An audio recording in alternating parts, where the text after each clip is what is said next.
Hello, hello. Andito naman si Ate Bing. Ayan, ipakita ko sa inyo kung paano tayo magawa ng shawarma, chicken shawarma with cream. Ayan. Ayan siya, guys. Yung chicken nilagay na natin sa baba. Ayan. Yung naluto na yung chicken, no. Ilagay natin sa baba. Tapos ilagay natin itong patatas. Ayan. Ayan, tapos ilagay natin yan ang cream. Dalawang lata ng cream ang ating ilagay. Ayan. Maraming klase kasi guys magawa ng shawarma na with cream, chicken shawarma. Pwede rin itong patatas, i-boiling natin siya, ilaga natin siya, tapos durugin natin.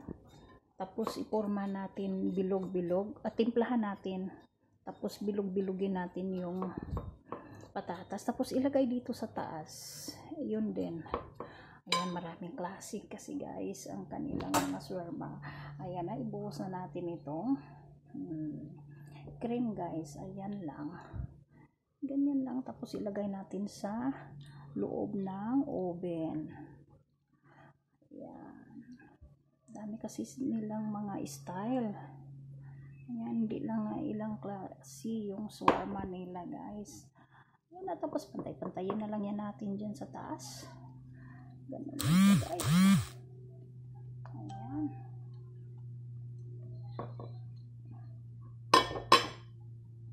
Siya guys.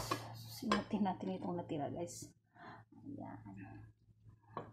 Tapos ilagay natin yan siya sa loob ng oven. Ayan. Kung mayroon tayong mozzarella cheese,